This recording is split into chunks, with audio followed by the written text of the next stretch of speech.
नमोस्तु महश्री, नमोस्तु महश्री। महश्री, इस कार्यक्रम को मैं ऑनलाइन प्रश्नों के माध्यम से प्रारंभ करना चाह रहा हूं।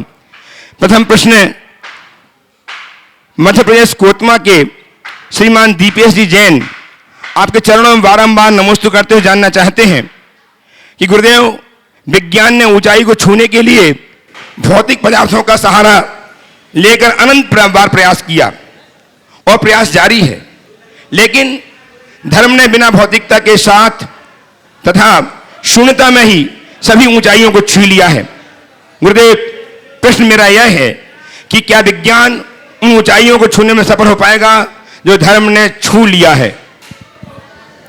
देखिए, ऊंचाई दो तरह की होती है। एक बाहर की ऊंचाई और दूसरी गहराई सापेक्ष ऊंचाई। कोई व्यक्ति किसी सीढ़ी के माध्यम से छत पर चले जाए, ये भी एक ऊंचाई है। और एक पेड़ नित्य बढ़ते बढ़ते आसमान को छू ले, ये भी एक ऊंचाई। पेड़ की ऊंचाई उसके जड़ों से जुड़ी हुई है, वो शाश्वत ऊंचाई है। और व्यक्ति अगर छत पर पहुंचा है तो वो उसके लिए शाश्वतता नहीं। विज्ञान हमारे भौतिक विकास का द्योतक है और भौतिक विकास मनुष्य को उपलब्धियों के मुकाम तक पहुंचाते हैं, पर उससे संतुष्टि नहीं होती। छत पर जाकर के आदमी को कुछ पल की अनुभूति अच्छी होती है, पर छत पर पहुंचने के बाद वो छत पर रहना नहीं चाहता, उसकी इच्छा कुछ और हो जाती। भौतिक विकास के क्षेत्र में हमने जो जो भी पाया है उससे हमारा मन उकताया है, उबा है। लेकिन आध्यात्मिक विकास, पेड़ ज्यों ज्यों बढ़ता है उसका सौंदर्य निखरता है। आध्यात्मिक विकास आंतरिक अनुभूति से जुड़ा हुआ है। इसलिए हम आध्यात्मिक विकास की ओर उन्मुख हों और अपने जीवन को उसी दिशा में आगे बढ़ाने की कोशिश करें, तब हम कुछ अच्छा कर सकें। गुरुदेव, इंदौर मध्य प्रदेश से महेंद्र जैन जी पत्रकार आपके चरणों में बारंबार नमोस्तु करते हुए जानना चाहते हैं कि परमात्मा ने सभी को एक ही मिट्टी से बनाया है और सभी को खूबसूरत बनाया है। किसी को बाहर से खूबसूरत बनाया है जिसे देखकर लोग उससे प्रभावित होते हैं महाश्री, लेकिन कुछ लोगों को अंदर से खूबसूरत बनाया है, लेकिन अंदर की खूबसूरती सभी को दिखाई नहीं पड़ती। महाश्री, अंदर की खूबसूरती देखने का क्या उपाय है? कृपया मार्गदर्शन दीजिए। देखिए, फूल में दोनों चीज़ें दिख जाती है। फूल का जो सौंदर्य है उसकी बाहरी खूबसूरती है और फूल की जो सुगंध है उसकी भीतरी खूबसूरती है।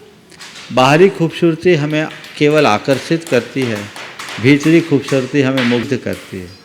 बाहर का आकर्षण हमारे बीच, हमारे मन में तभी तक रहता है जब वो चीज़ सामने उपस्थित है, लेकिन भीतरी आकर्षण हमारे साथ तब तक जुड़ा रहता है जब तक हमारे मन में उसकी स्मृतियाँ शेष है। हम दूर रह कर के भी फूल के सुगंध से आनंदित हो सकते हैं, तो सौंदर्य से हर पल आनंदित हो या ना हो ये कोई ज़रूरी नहीं। इसलिए मनुष्य को चाहिए कि केवल बाहरी सौंदर्य पर मुग्ध न हो, भीतरी सौंदर्य को समझने की कोशिश करें। और हमारे भीतर का सौंदर्य हमारा अपना चरित्र है। कहते हैं जिस मनुष्य के जीवन में, जिस मनुष्य का चरित्र उज्ज्वल नहीं, उसका जीवन गंध विहीन पुष्प की तरह व्यर्थ है। कितना भी आकर्षक पुष्प क्यों ना हो, अगर उसमें सुगंध नहीं तो उसका मूल्य क्या? कोई भी मूल्य नहीं। तो तुम्हारा चरित्र ही तुम्हारे जीवन की सुगंध है जो तुम्हारे जीवन को मूल्य प्रदान करता है। तो अपनी भीतर के सौंदर्य को संभाले। जो जो हमारा चरित्र निखरता है, अंदर का तेज उभरता है, ऊपर के लीपा पोती से थोड़ा बहुत आकर्षण हो सकता है, लेकिन उसमें स्थिरता नहीं है। इसलिए अपने चरित्र बल को ऊंचा उठाए, चरित्र को उज्जवल बनाए, ताकि जीवन को सुंदर बनाया जा सके। गुरुदेव, महावीर नगर दुर्गापुरा जयपुर से प्रमोद कुमार जी जैन आपके चरणों में कोटि कोटि नमन अर्पित करते हुए जानना चाहते हैं कि गुरुदेव, किसी के साथ लाख अच्छा कर दें और एक गलती कर दें तो लोग फिर वो गलती याद रखते हैं, सारी अच्छाइयाँ भूल जाते हैं। प्रश्न यह है कि क्या अच्छाइयों को याद करके एक गलती को नहीं भुलाया जा सकता? कभी खीर खाई हो? खीर के स्वाद का आनंद तो लेते हैं, लेकिन अगर खीर में कभी एक कंकर आ जाए तो पूरा मजा किरकिरा हो जाता है। ये इस बात का प्रमाण है।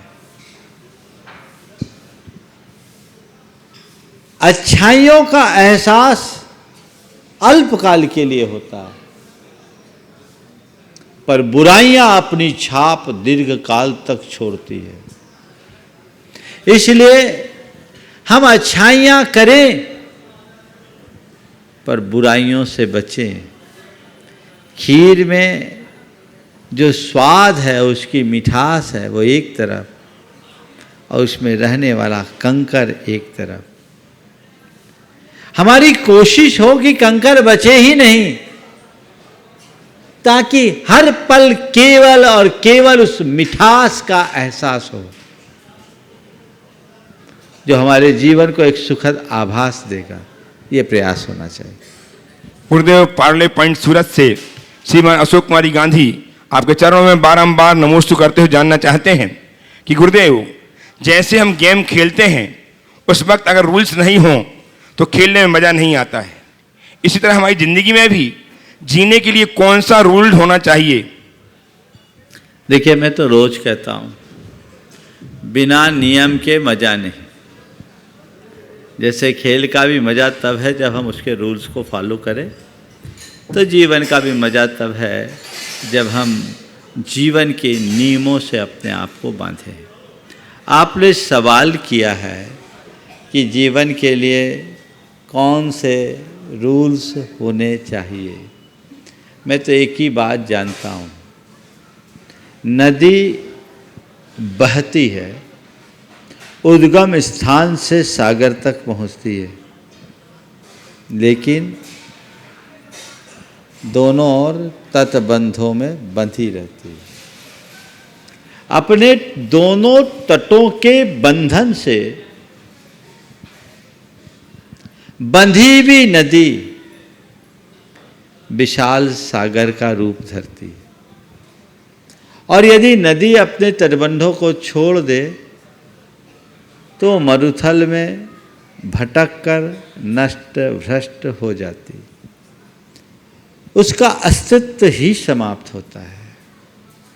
तो नदी के सागर तक की यात्रा में सबसे बड़ी भूमिका उसके तटबंधों की है। जो भूमिका नदी की यात्रा में उसके तटों की है, वही भूमिका हमारे जीवन की यात्रा में नियमों की है। और आपने पूछा जीवन में कौन से नियम आवश्यक है। मैं आपसे कहता हूँ, दो तटों के बंधन में बंधना हर किसी के लिए जरूरी है। वो है एक तरफ कुल की मर्यादा और एक तरफ धर्म की मर्यादा। यदि इन दोनों मर्यादाओं में बंध जाए तो उसके जीवन में कभी कुछ असंगत होगा ही नहीं। कुल की मर्यादा तुम्हारे लिए कुलीन बनाएगा और धर्म की मर्यादा तुम्हें सदाचार का पाठ पढ़ाएगी। कुलीनता और सदाचार मनुष्य के जीवन के उत्कर्ष का आधार है। ये निरंतर बने रहना चाहिए, इसे किसी भी स्थिति में प्रभावित नहीं होने देना चाहिए।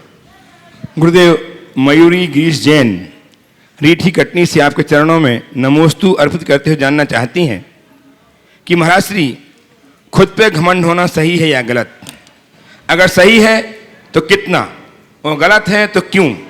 क्योंकि खुद पे घमंड ना हो तो लोग हमें वहां भी दबाने की कोशिश करते हैं जहां हमारी हुकूमत होती है। देखिए, घमंड शब्द बड़ा घटिया शब्द है। मैं नहीं चाहता कि घमंड हो, और घमंड तो हमारा किसी पर नहीं होना चाहिए, किसी से नहीं होना चाहिए, चाहे खुद पर क्यों ना। हाँ, खुद की गरिमा का भान जरूर होना चाहिए। खुद पर घमंड होना मनुष्य को अहंकारी और उन्मादी बना सकता है, लेकिन अपनी गरिमा का भान हमें हर पल सावधान रखता है। मैं कौन हूं, मेरी भूमिका क्या है, मेरा कर्तव्य क्या है, इस बात का एहसास हर मनुष्य को होना चाहिए। मुझे हर पल इस बात का एहसास रहता है कि मैं एक मुनि हूं, और मुनिपना जगत में बहुत दुर्लभ है। बिरले लोग ही इस मुनि जीवन को अंगीकार करते हैं, जो रत्नत्रय का आधार है। इसी के बल पर भव सागर से पार उतरा जा सकता है। मेरे अनंत भवों का पुरुषार्थ फला है, इसलिए मैं इस मुनि जीवन को प्राप्त किया हूँ। ये बहुत दुर्लभ मेरे पुण्य का प्रताप है, ये मेरे सौभाग्य का सूचक है। मुझे इस पर आँच नहीं आने देना है। मेरा ये एहसास मेरे इस पद की गरिमा का एहसास है, और यही एहसास मुझे हर पल अपने प्रति, अपनी चर्या के प्रति सावधान रखता है।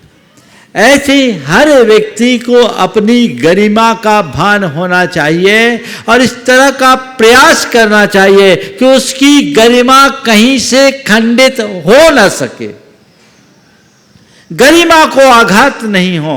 ऐसा सत्प्रयास हर पल करते रहने वाले के जीवन में कभी नीचे देखने की नौबत नहीं आती, और जो गरिमा को खो देते हैं वे कभी ऊपर नहीं उठ पाते। इसलिए हमेशा अपनी गरिमा को बनाए रखे, गर्व और गुरूर से बचे। परम पूज्य आर्यकर रत्न गुरुमती माता जी की वर्षा योग का इस वर्ष का धातुमास स्थल गुड़गांव, वहां से श्रीमती शीतल जी, अखिलेश जी जैन आपके चरणों में बारंबार नमोस्तु करते हुए जानना चाहते हैं कि महाराज श्री, दुनिया में दो प्रकार के लोग होते हैं, बुरे और दोगले। बुरे और दोगले, दोगले। बुरों को तो माफ किया जा सकता है, लेकिन गुरुदेव दोगलों को माफ करने में मन हिचकता है, क्या कारण है? बुरों को माफ किया जा सकता है, दोगलों को माफ करने में मन हिचकता है, क्या करें? जो दोगले हैं वो बिल्कुल, दोगले लोगों के लिए हम क्या कहें, उनकी कोई औकात ही नहीं। दो जीभ वाले लोग हैं, उन्हें हम कुछ कह नहीं सकते। आपने कहा उन्हें माफ़ करने का मन नहीं होता, हम क्या करें? मेरी राय में बुरे से ज़्यादा माफ़ करने योग्य दोगले हैं। बुरे से ज़्यादा माफ़ करने वाले लोग दोगले हैं, क्योंकि उनका कोई भरोसा नहीं। बुरा तो बुरा है, वो जाहिर तौर पर दिखता है। दोगला कब अच्छा और कब बुरा बन जाए कोई पता नहीं। इसलिए उन्हें माफ़ करो, और माफ़ करने का मतलब ये नहीं कि उनकी बुराइयों को अनदेखा करो, अपितु तो उनसे सुरक्षित दूरी बना करके चलो। न उनसे राग रखो, न द्वेष रखो, तब आप अपने आप को बचा सकोगे। गुरुदेव, छपारा मध्य प्रदेश से श्रीमती विधि बसंती जी जैन आपके चरणों में नमोस्तु अर्पित करते जानना चाहती हैं कि गुरुदेव, कीमती पायल पैरों में पहनी जाती है और 1 रुपये की बिंदी माथे पर लगाई जाती है। महाराज श्री, कीमत मायने रखती है या उसका गुण? आपके प्रश्न में ही छिपा हुआ है कि पायल का क्या महत्व और बिंदी का क्या महत्व। पायल से बिंदी का बहुत ऊंचा स्थान है। सवाल मूल्य का नहीं, सवाल स्थान का है। किस स्थान पर हम पाए? हम अगर किसी व्यक्ति का मूल्यांकन उनके पैसों से करते हैं तो यह कहीं न कहीं हमारी भूल होती है। पैसे से बहुत कुछ हो सकता है, पर सब कुछ नहीं हो सकता। मैं आपसे पूछता हूँ, भयानक जंगल में आप फंसे हैं, प्यास के कारण कंठ सूखा जा रहा है, दूर दूर तक कहीं पानी नहीं है, कहीं पानी नहीं है, और उस घड़ी यदि किसी के पास 1 लोटा पानी हो, 1 लोटा पानी हो, और सामने वाला आपसे कहे कि इस पानी का मैं 1,00,000 रुपया लूँगा, आप क्या करोगे? 1,00,000 रुपया सामने वाला मांगेगा तो क्या करोगे? 1,00,000 रुपया दोगे कि प्यास से मरोगे?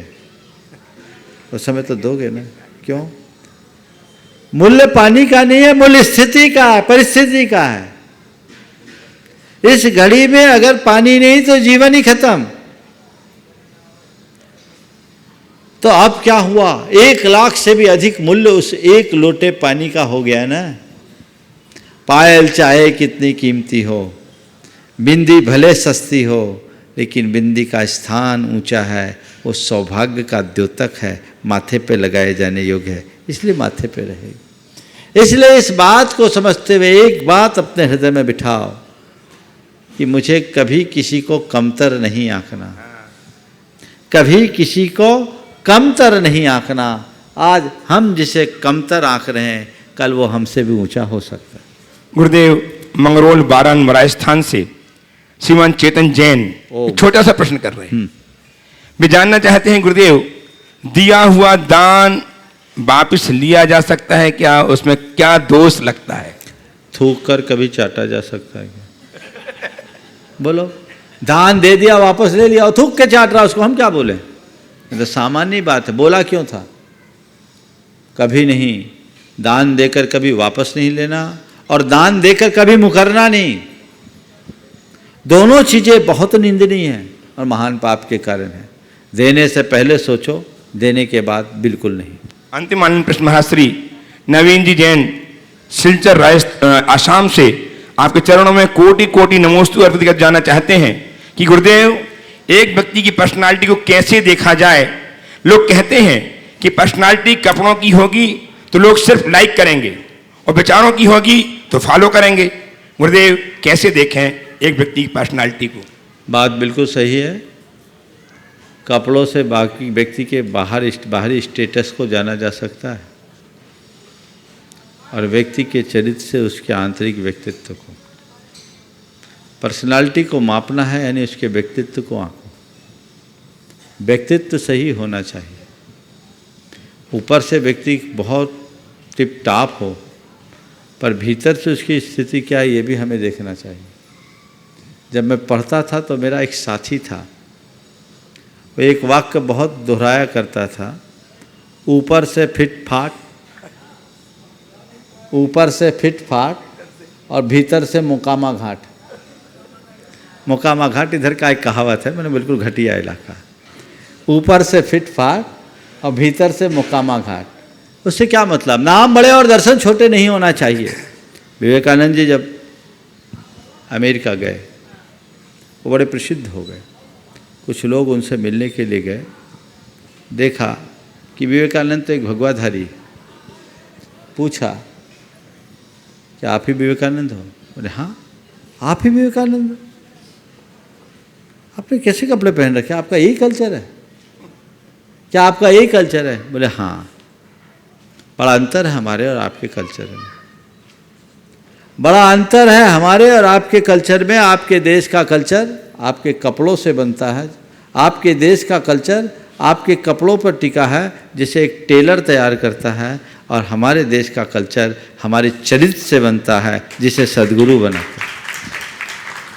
तो व्यक्तित्व का मूल्यांकन उसके बाहरी टिप टाप से नहीं, आंतरिक विचारों से करना चाहिए, उसके चरित्र से करना चाहिए, उसके गुणों से करना चाहिए। आप सबको मैं गुरुदेव से प्रत्यक्षतः जोड़ूं, उसके पूर्व आज हमारे बीच में गुणायतन के उपाध्यक्ष श्रीमान अनिल जी संहिता जी सेठी हजारीबाग से उपस्थित हैं। मैं उन्हें सम्मान आमंत्रित कर रहा हूँ, मंच में आए और विराजें।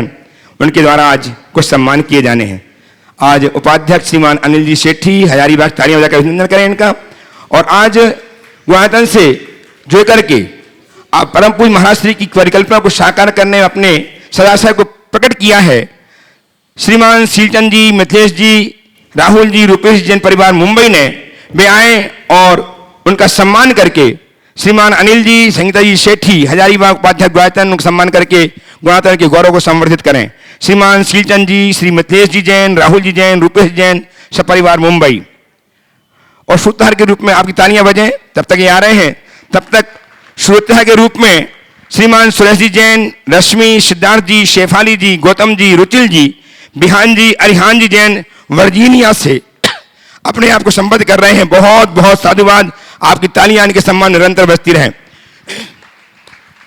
अजय श्रीमान सिलचंद जी मुंबई से अपने परिवार के साथ,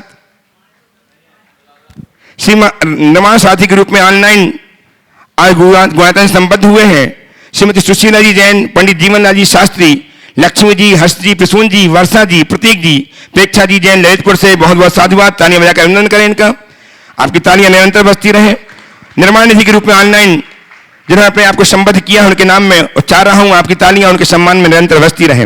अंकित सुहास भोकरे कोल्हापुर, श्रीमती क्षमा पवन जैन, श्रीमती चारू पंकज हितांश सिंह सागर, श्रीमती फूलाबाई जैन, श्रीमती निर्मला जैन, निशी आकांक्षा नीशु जैन टीकमगढ़, श्री विकास जी बापू शाह गुलकारी अकोला, श्री जितेंद्र जी जैन, शीतल प्रसाद जी जैन हिसार, श्रीमती विजया देवी दोषी दुर्ग छत्तीसगढ़। इन सबों अपने आप को गुवाहाटी संबद्ध किया है। बहुत बहुत साधुवाद।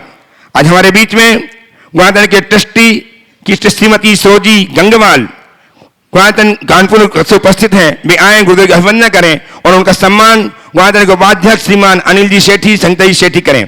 श्रीमान श्रीमती सरोजी गंगवाल ट्रस्टी गुवाहाटी कानपुर, आमंत्रित कर रहा हूं, आए।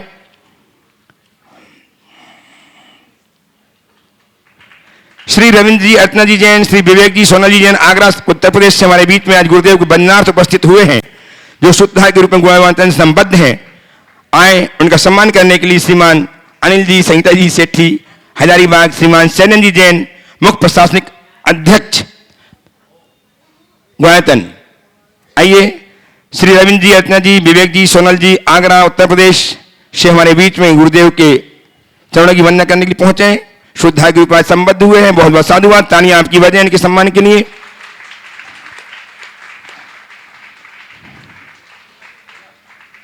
श्री राकेश जी, डॉक्टर इंदु जी जैन राष्ट्र गौरव दिल्ली, जिन्होंने संसद के निर्माण शिलान्यास में भूमि पूजन के समय में जैन धर्म का प्रतिनिधित्व करते हुए जैन धर्म का मंगलाचरण किया था, जो पुत्री हैं ख्याति लब्ध प्रोफेसर फूलचंद जी जैन प्रेमी वाराणसी की।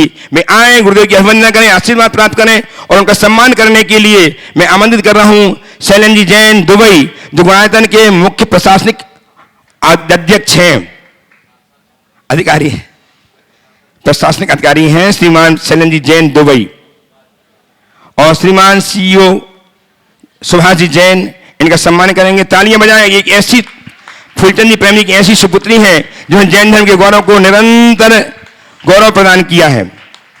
ये प्रचारक हैं, जैन प्रतिनिधि हैं, शाकाहार प्रचारक जैन। ठीक है, और अब अपने प्रश्न के लिए उपस्थित हों श्रीमती रेखा जी अरुण जी जैन सकरपुर दिल्ली से। करा लो ना। ओम, चलो ठीक है, बोलिए। तैयार रहेंगे सीए समीर जैन दिल्ली। नमोस्तु गुरुदेव। साक्षात वेदी में जितने भी भगवान विराजमान उन सभी के पावन चरणों में नमोस्तु। आचार्य श्री विद्यासागर ओम, जी के सवाल करो, सवाल जल्दी से। हाँ महाराज श्री, मेरा प्रश्न अभिषेक शांतिधार से संबंधित है। जैसे साक्षात वेदी में भगवान विराजमान होते हैं, उन्हीं के सानिध्य में सीधे खड़े होकर वहीं पर जहाँ भगवान विराजमान है अभिषेक और शांति धारा करते हैं। हमारे दिल्ली में 5 मंदिर हैं पास में ही। हाँ, सवाल करो, क्या कहना सभी मंदिरों में ये व्यवस्था है, तो वो लोग पूछते हैं कि ये करना चाहिए या नहीं, क्योंकि भगवान विराजमान है वहीं पर खड़ो के सब अभिषेक भी वहीं होता है, खड़ो कर शांति धारा भी वहीं पे होती है। माने वेदी पे चढ़ के शांति धारा। जी जी। तो मतलब आप कायदे से ऐसी व्यवस्था होनी चाहिए कि अवमानना ना हो जी। और चूंकि कई जगह ऐसी बड़ी प्रतिमाएं होती है जी, वहाँ दिक्कत होती है, तो पीछे की तरफ से या और कोई आसन लगा करके करना चाहिए, असाधना से बचना चाहिए। श्रीमान सीए समीर जैन दिल्ली। श्री उपस्थित हो श्री अनिल जी गांधी बांगी द्वारा बांसवाड़ा राजस्थान। महाराज जी, आपके चरणों में कोटि कोटि नमन करते हुए एक प्रश्न है मेरा। आज के युग में महाराज जी सोना वगैरह कोई बेशकीमती चीज़ें होती हैं, उसको रखने के लिए लॉकर मिल जाते हैं, रुपया होता है तो बैंक मिल जाता है, लेकिन मन की बात जिसे बेहिचक किसी के सामने रख सकें, ऐसा मित्र या रिश्तेदार क्यों नहीं मिल पाता महाराज जी? बिल्कुल ठीक बोल रहे हैं। रुपये के लिए बैंक और सोने के लिए लॉकर है, मन की बातों को रखने के लिए कोई मित्र क्यों नहीं मिल पाता? केवल इसलिए क्योंकि हम सोने और रुपयों को इतना महत्व दे देते कि मित्रों को खोज ही नहीं पाते। लोगों को इस बात की तो चिंता रहती है कि मैं अपना रुपया कहाँ सुरक्षित रखूं। लोगों को इस बात की भी फिक्र रहती है कि मेरा सोना कैसे सुरक्षित हो, पर ऐसा बहुत कम लोग सोचते हैं कि मेरे संबंध कैसे सुरक्षित हो। जिस दिन ये सोच बन जाएगी कि मेरे संबंध कैसे सुरक्षित हो, उसी दिन उसे सुरक्षित रखने का रास्ता भी दिख जाएगा। ध्यान रखना, खोया हुआ रुपया, खोया हुआ सोना दोबारा पाया जा सकता है, पर खोया हुआ संबंध दोबारा उपस्थित करना बहुत कठिन है। यह उनसे भी मूल्यवान है, इसकी तरफ हमारा ध्यान होना ही चाहिए। श्रीमान अनिल, श्रीमती मंजू अमरीश चौधरी सौदावना के इंदौर, और तैयार हैं श्रीमान अनिल जी गांधी, हो गया श्री अनिल वीरेंद्र कुमारी जैन, अंकुर कॉलोनी सागर। दुई मुनिवर के चरणों में कोटि कोटि सा नमन नमन नमन वंदन। महाराज श्री, बढ़ती उम्र घटती सांसें, बढ़ते पाप घटते पुण्य, इस घटबढ़ का हिसाब कैसे हो महाराज श्री कि जीवन का गणित ऐसा हो जाए कि ये मनुष्य जन्म सार्थक हो जाए? मार्गदर्शन करें गुरुदेव। बस इंटरनल ऑडिट शुरू कर दो, शीट बनाते हो, बैलेंस शीट देखते हो। जिस दिन भीतर का ऑडिट करना शुरू कर दोगे, अपने आप सब व्यवस्थित हो जाएगा और संयम की राह पकड़ लो। महाराज श्री, थोड़ा सा भावना योग का पूछ लूं? अभी एक जल्दी से पूछो, चलो। महाराज श्री, भावना योग नियमित करती हूँ, जैसे अपने को दूसरे की तबीयत वगैरह के लिए कुछ वो देना है, भावनाएं भेजना है, तो कैसे उसके लिए वो करें? देखिए, भावना योग पहले अपने आप के लिए करें। जी महाराज जी। दूसरों के लिए भावना भाइये। जी वही। अभी ये बात पूरी तरह से साबित नहीं हुई जी कि हम भावना योग के बल पर किसी दूसरे को बदल पाते हैं नहीं। जी हालांकि हमारी सद्भावनाओं का असर पड़ता है, जी लेकिन हमें पूरा प्रयोग वैयक्तिक स्तर पर करना चाहिए। हम भावना योग से अपने स्वभाव में बदलाव लाएं, अपने मन को शांत करें, अपने तन को स्वस्थ करें, ये हमारी प्राथमिकता होनी चाहिए। नमोस्तु महाराज जी, नमोस्तु महाराज जी। उपस्थित हैं श्रीमान वीरेंद्र कुमार जी जैन, अंकुर कॉलोनी सागर, जो परम पूज्य मुनिराज निरोध सागर जी महाराज के व्यस्त जीवन के परिजन हैं। तैयार हैं श्रीमती अर्चना जी जैन, अंकुर कॉलोनी सागर से ही। नमोस्तु महाराज जी, नमोस्तु महाराज जी, नमोस्तु महाराज जी। महाराज जी, मेरी शंका है कि जो श्रावक मन वचन से सम्मेद शिखर जी की वंदना करता है वो निकट भव्य है क्या? हम तो यही मानते हैं कि जो शिखर जी आता है भव्य है। अभी सिद्ध क्षेत्र में आया, कल सिद्ध लोक में आएगा। अब लेकिन वो भव्य ही है ऐसी गारंटी हम नहीं दे सकते, ये तो सर्वज्ञ के ज्ञान का विषय है। नमोस्तु महाराज। अर्चना जी, और तैयार हैं गुणायतन के उपाध्यक्ष श्रीमान अनिल जी, संगीता जी सेठी, हजारीबाग से। नमोस्तु महाराज जी, नमोस्तु नमोस्तु। दोनों महाराजों के चरणों में बारंबार नमोस्तु नमोस्तु नमोस्तु। महाराज जी, किसी का असाता कर्म का उदय चल रहा हो तो प्रभु की भक्ति से साता में शीघ्र ही बदल सकता है क्या? जरूर बदल सकता है। भगवान की भक्ति में ऐसी शक्ति है कि हमारे अनंत कर्मों की निर्जरा होती, कर सकते हैं।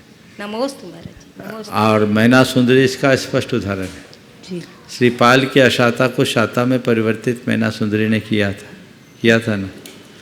तो बस ये चीज़ समझो, जब भी जीवन में संकट आए तो हम ये जरूर करें। नमोस्तु महाराज जी, नमोस्तु।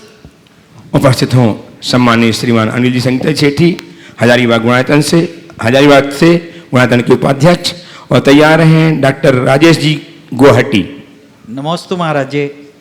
महाराज जी, मौत का भय जीवन की रक्षा करता है, बीमारी का भय स्वास्थ्य की रक्षा करता है, गलती का भय सही राह दिखाता है, और दुख का भय सुख सौभाग्य का सूर्य उगाता है। फिर भी मानव भय से भयभीत क्यों होता है? देखिए, भय के दोनों रूप है। भय एक नकारात्मक आवेग है और भय एक सकारात्मक संवेग भी। जब हम बुराइयों से भय खाकर सावधान होते हैं तो वो हमारे जीवन को सकारात्मक दिशा देता है। और जिन बातों से मनुष्य भय करता है वो तो मनुष्य की एक प्रकार की दुर्बलता है जो घबराहट का द्योतक है। यथार्थ को पहचाने, ऐसा भय रखे जो तुम्हें सावधान कर दे, ऐसा भय नहीं जो तुम्हें हिला दे। नमोस्तु महाराज। उपस्थित हों श्री डॉक्टर राजेश जी जैन गुवाहाटी से। तैयार हैं सिया जी सेठी गुवाहाटी से ही। महाराज जी, नमोस्तु। मेरा प्रश्न है, हम अपने लाइफ में बहुत गलत काम या पाप कुछ कर चुके हैं, तो तो उसका पश्चाताप या उसको कम कैसे कर सकते हैं? देखिए, बचपन को याद करें, स्लेट में जब हमने लिखना शुरू किया तो कई बार स्लेट गंदी हुई ना, तो उस गंदी स्लेट को एक बार गंदी हो जाने के बाद स्लेट बेकाम की होती है क्या? क्या करते हैं हम उसको? साफ़ करते हैं, पानी से, डस्टर से साफ़ करते हैं। स्लेट साफ़ हो जाने के बाद उसमें दोबारा अच्छे अक्षर उभारे जा सकते हैं, है ना? ऐसे हमारा मन का हाल है। मन की स्लेट यदि गंदी हो जाए तो प्रायश्चित के जल से उसे धो, उसे साफ करो, और फिर उसमें जो लिखो वो ऐसा अच्छा लिखो जो निज पर को अच्छा संदेश दे सके, उसके जीवन को अच्छा बना सके। वैसा प्रयास करना चाहिए। प्रायश्चित में बहुत बड़ी ताकत है। गलतियां होना स्वाभाविक है, गलतियों की पुनरावृत्ति करना अपराध। गलती हो उसे प्रक्षालित करो, उसकी पुनरावृत्ति ना करो। हम अगर गलतियों को प्रक्षालित करने में अगर सफल हो जाते हैं तो ये समझना हम बहुत सारे पाप को धो सकते हैं। पर हाँ, बहुत अच्छा सूत्र बता दिया महाराज ने, गलतियां करते जाओ और उसे साफ करते जाओ। ये बात ठीक नहीं, क्योंकि ये भी याद होगा, स्लेट ज़्यादा गुद जाती है तो किसी काम की नहीं होती, फिर उसे बदलना पड़ता है। गुदी हुई स्लेट को बदला जा सकता है, पर गुदे हुए मन को इस जीवन में बदलना असंभव सा है। इसलिए मन की स्लेट को साफ रखो, उसे गुदने मत दो। ऐसा बनाओ कि उस पर लिखे जाने वाला, उकेरे जाने वाला हर शब्द अच्छे से उकेरा जा सके। इसलिए समय समय पर उसे साफ रखने का जतन करें। श्री अजीत सेठी गुवाहाटी से उपस्थित हों। तैयार हैं डॉक्टर सौरभ जी भारिल सागर से। द्वय मुनि चरणों के सामने नमोस्तु नमोस्तु नमोस्तु, मेरा, मेरा परिवार का और मेरे मित्रों का नमोस्तु महाराज जी। महाराज जी, आज जो मेरे साथ ये राजेश भैया खड़े हैं, ये डॉक्टर हैं और ये जैन नहीं है, ये मैं आपको सबको बताना चाहती हूँ। लेकिन इनने आज पहाड़ की वंदना की है और पूरी वंदना इनने पैदल की है। बहुत सुंदर। और मैं ये कहना चाहती हूँ कि इनके ऐसे भाव हुए, ये नॉन जैन है, हम जैनी तो सब जानते ही हैं इसके बारे में, लेकिन ये भाव जो इनके क्या, किस कर्म का उदय है और जैन धर्म का नॉन जैन से जो गुणायतन हमारा बन रहा है, इसका इससे क्या संबंध है कि सभी जैन ही गुणायतन में समझ सकते हैं या नॉन जैन भी? सम्मेद शिखर जैनों का तीर्थ है, ऐसा हम कहते हैं। पर जैनों का तीर्थ भले हो, पर तीर्थ केवल जैनों के लिए नहीं है, वो जन जन के लिए। यहाँ से जिन्होंने निर्वाण पाया वो जैन नहीं थे, वो जिन थे। यहाँ से जिन्होंने निर्वाण पाया वे जैन नहीं जिन थे, और जो उनके पीछे लग गया वो सब जैन हो गया। मैं मानता हूँ जो पर्वतराज की वंदना करने आता है वो जिन की वंदना करता है, और जो जिन का भक्त हो जाता है वो जैन अपने आप बन जाता है। तो हमें जिन से जैन बनने का भाव रखना चाहिए, और ये प्रयास बहुत अच्छा प्रयास है। इसलिए इन्होंने ये जो किया है, निश्चित ये इनके परम पुण्योदय का परिणाम है, और हमें ऐसे लोगों का स्वागत करना चाहिए। बहुत अच्छी बात है। बस मैं ये कहता हूँ कि आप ही तीर्थ क्षेत्र में आए हो, विचारों से भी जैनत्व को अंगीकार करो, उसे अपने जीवन में प्रतिष्ठापित करने की कोशिश करो। जिस दिन जैन जीवन शैली को अपना लोगे, आप तो एक चिकित्सक हो, इसलिए इस बात को समझ सकोगे, तुम्हारा जीवन अत्यंत संतुलित हो जाएगा। क्योंकि जैन जीवन शैली एक ऐसी वैज्ञानिक जीवन शैली है जो हमें स्वस्थ, संतुलित और सहज जीवन जीने की प्रेरणा देता है, जिसे हम सबको अपनाना चाहिए। डॉक्टर सौरभ जी भारिल सागर से उपस्थित हों। उसके पूर्व मंच में आए, गुरुदेव की अभिवंदना करें और उनका सम्मान करके गुणातरी के गौरव को संवर्धित करेंगे। गुणातरी के उपाध्यक्ष श्रीमान अनिल जी संगीता जी सेठी हजारीबाग, श्रीमान गौरव जी से निवेदन कि आए, गुरुदेव की अभिवंदना करें और तैयार रहें। श्री ऋषभ जी सेठी कोलकाता से अपने प्रश्न के लिए, जब तक इनका सम्मान हो प्रश्न करें, उसके लिए उपस्थित हों। ऋषभ जी सेठी कोलकाता अपने प्रश्न के साथ तैयार रहेंगे। श्रीमती नीलांजना जी जैन बड़ौदा। सौरभ आ रहे हैं। ये सौरभ सागर के हैं, और बहुत वर्षों से जुड़े हैं, और ये एक बहुत अच्छे आयुर्वेदिक चिकित्सक है, नाड़ी चिकित्सक है, और साधु संतों की सेवा वैयावृत्ति में हमेशा तत्पर रहते हैं। या और जहाँ भी कहीं भी ज़रूरत पड़े, बहुत अच्छा इनका आज वैयावृत्ति का भाव है और एक अच्छे चिकित्सक है। मैं इस भाव से इन्हें आशीर्वाद देता हूँ कि इस क्षेत्र में आगे बढ़े और समाज की सेवा करते रहे। सम्मान हो रहा, तालियां आपकी बजती रहें, तालियों के माध्यम से हम इनका अभिनंदन करें। तैयार रहेंगे श्री ऋषभ जी शेट्टी, कोलकाता। हाँ, पहले सौरभ पूछो। प्रश्न भी करेंगे आप पहले। महाराज श्री सागर वासियों की तरफ से, सभी की तरफ से नमोस्तु। मेरा आपसे एक विशेष आग्रह यह है कि आप इस मार्गदर्शन करें कि सामान्य गृहस्थ को कितने समय में और कैसे संलेखना के लिए प्रवृत्त होना चाहिए, आगे बढ़ना चाहिए, मार्गदर्शन करें। बहुत अच्छा सवाल किया है डॉक्टर साहब ने कि एक सामान्य गृहस्थ को कितने समय के लिए और कब से संलेखना के लिए प्रवृत्त होना चाहिए। मैं कहता हूँ जब से हमें समझ आ जाए तभी से हमें संलेखना के लिए प्रयास शुरू कर देना चाहिए। समझ आते ही हाँ, पर संलेखना दो तरह की है, एक काय संलेखना और एक कषाय संलेखना। कषाय संलेखना हमें हर पल करनी चाहिए, यानी अपने कषायों को क्रश करना। ये हमारा सबसे बड़ा पुरुषार्थ है और ये हमारी सबसे बड़ी प्राथमिकता भी होनी चाहिए। तो कषाय संलेखना के लिए हम पूरी तरह तत्पर हों। और रहा सवाल काय संलेखना का, तो जब तक शरीर ठीक ठाक चल रहा है इसे आप पूरी तरह पुष्ट करें, और जैसे जैसे शरीर क्षीण होने लगे आप धीरे धीरे अन्न पान को कम करना शुरू करें और फिर संलेखना के मार्ग में आगे बढ़ें, ताकि शरीर का शोधन भी हो। चूँकि आप तो एक चिकित्सक हो और आयुर्वेद के ज्ञाता हो, आपको ये पता है अन्न से पुष्ट और मल से जुष्ट शरीर की क्या स्थिति होती है। वो अनेक रोगों का घर होता है। तो एक कहते हैं जिनको संलेखना चाहिए, उन लोगों के लिए मैं एक सलाह दे रहा हूँ। 60 वर्ष की उम्र के बाद अब शरीर में मलवर्धक चीज़ों का सेवन कम करना चाहिए। हमारे शास्त्रों में लिखा है अन्नैर पुष्टम मलैर जुष्टम देहो न संलेखनार है। अन्न से पुष्ट और मल से जुष्ट शरीर संलेखना के योग नहीं है।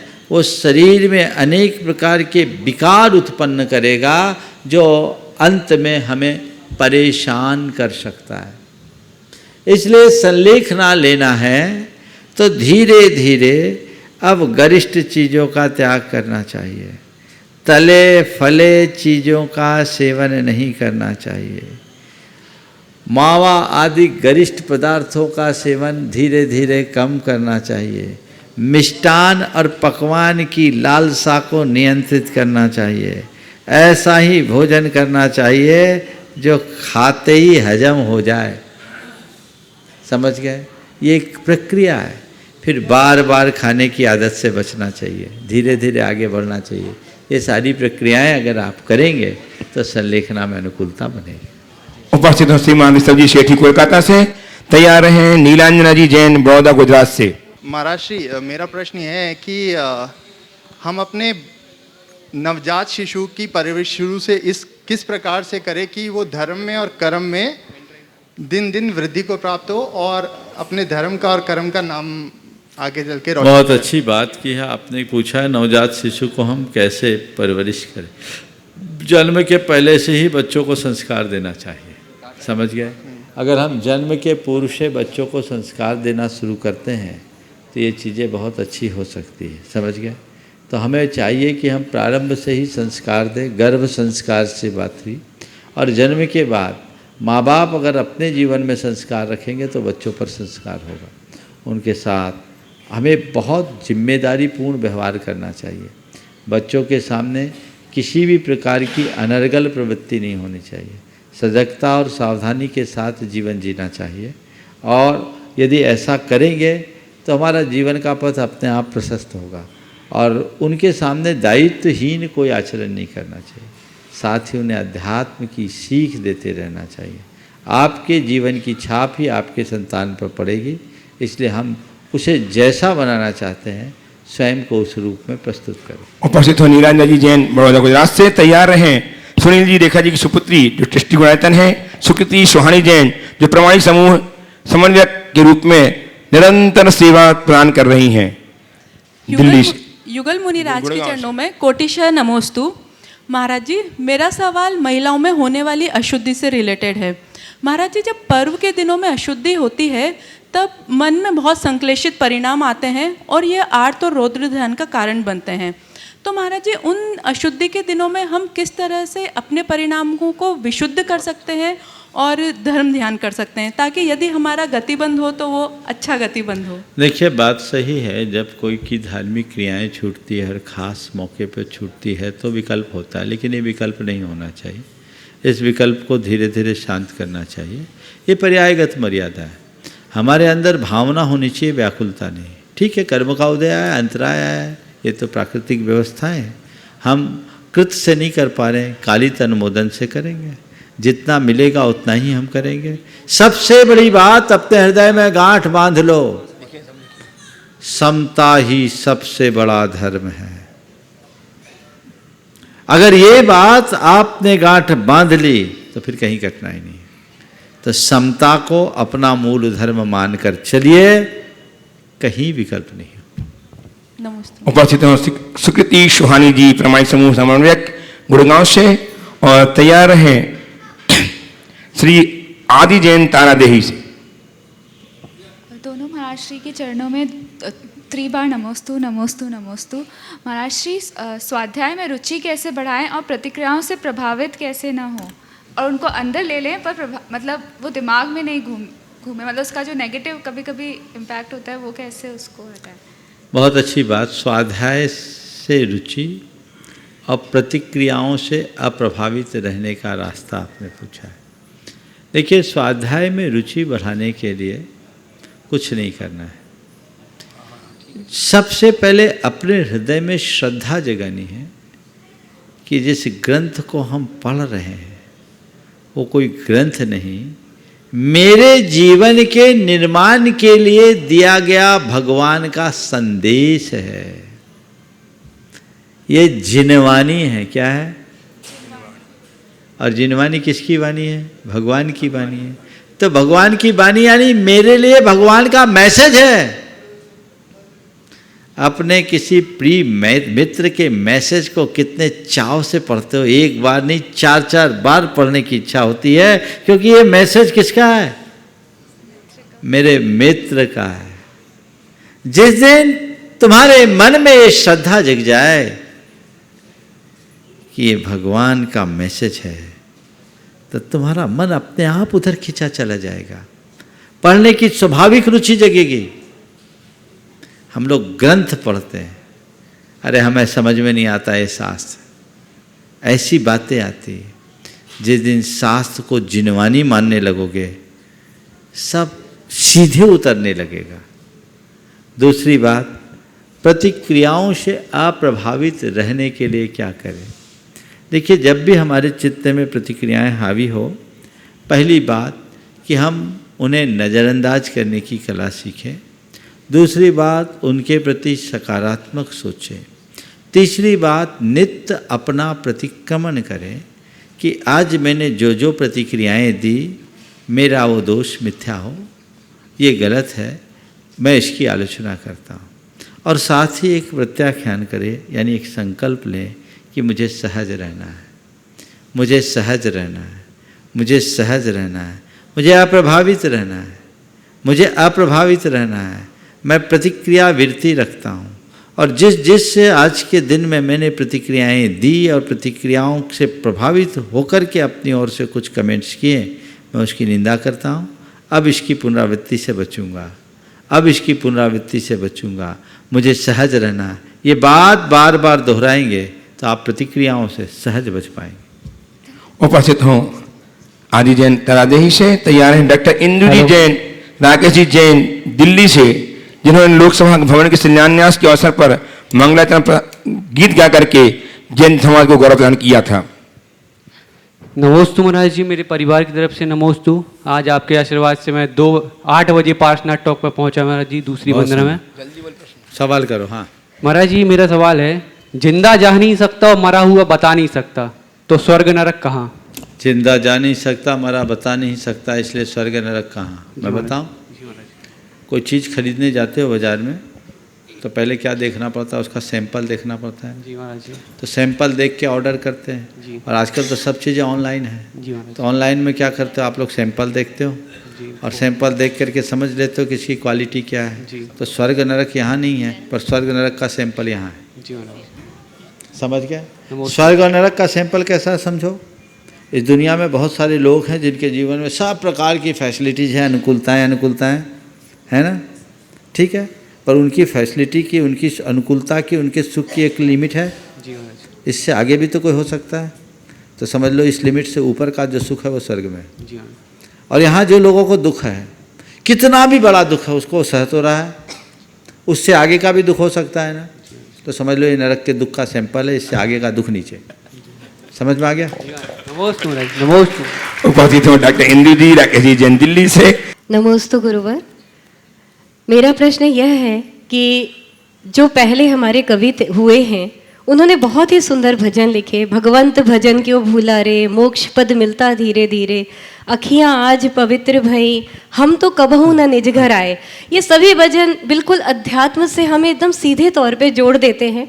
कोई भी भटकाव मन में नहीं होता है और ना ईश्वर करता है इसकी भावना मन में आती है। हमें ये भावना मन में आती है कि हम स्वयं अपने जीवन का निर्माण कर रहे हैं।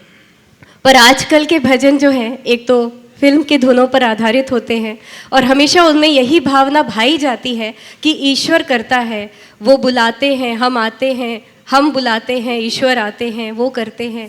तो ये भावना जो है वो जैन सिद्धांत की जो मूल भावना है, मूल सिद्धांत है, उससे भटक रहा है समाज। इन भजनों के माध्यम से इस पे मार्गदर्शन करें। देखिए, आपने जो बात कही, मैं तो अनेक बार इस बात के विषय में लोगों के बीच चर्चा करता रहता हूँ, किया भी हूँ। पहले लोग भजन गाते थे, अब उसका स्थान पैरोडी ने ले लिया। अब पहले के जो लोग भजन गाते थे, लिखते थे, वे विद्वान भी होते थे और साधक भी होते थे। आज तो कोई भी कवि अपनी कलम चला देता है और प्रायः फिल्मी धुनों पर अपने गीत लिखने लगा। भजन वह है जिसमें भक्ति हो और संदेश भी हो, पर भक्ति में सिद्धांत भी होना चाहिए। हमारे पुराने कवियों ने एक से एक भक्ति गीत भी गाया। ते गुरु मेरे उर्वशो में गुरु भक्ति का कितना उत्कृष्ट रूप है। सुनिए जगत गुरुदेव, अरहंत भगवान की कितनी उत्तम भक्ति है। प्रभु पतित पावन में कितनी अच्छी भक्ति है। उसका अपना छंद, अपना लय। लेकिन आज उन सब बातों को लोगों ने भुला दिया, इसलिए ढेर सारी विसंगतियाँ आने लगी है। हमें ऐसी विसंगतियों से बचना चाहिए और सही तत्व लोगों के बीच जाना चाहिए। पर एक विडंबना है, अब क्लासिकल को लोग समझते ही नहीं, पसंद भी नहीं करते। अब भीड़ चाल है। कई संगीतकारों से जब मैं बोलता हूँ तो बोलते हैं, महाराज जी आप जितनी देर मंच में रहते हैं ना, उतनी देर तो सब सुनने को पसंद करते हैं। आप लोग चले जाते हैं तो लोग वही ढोल धमाका की बात करते हैं। ये विकृति है और इसमें कई बार शुभ की जगह अशुभ आश्रय होता है। हमें ऐसी बातों से पूरी तरह बचना चाहिए। नमस्ते गुरुवर, नमस्ते गुरुवर, नमस्ते गुरुवर। मेरा प्रश्न है कि विद्यालय स्तर पर जैन शिक्षा को शामिल किया जाए, इसके लिए राष्ट्रीय स्तर पर हमारे समाज का क्या कर्तव्य होना चाहिए? देखिए, इसके लिए हमें सरकार के साथ संपर्क बनाकर इस तरह का प्रयास करना चाहिए। पर चूँकि आजकल हर चीज़ को सेकुलरिज्म से जोड़ा गया है, तो हम जैन धर्म की बात तो नहीं कर सकते, पर मोरल साइंस के रूप में, नीति शास्त्र के रूप में इन बातों को जोड़ा जा सकता है और नई शिक्षा नीति में काफ़ी कुछ इनका समावेश हुआ है।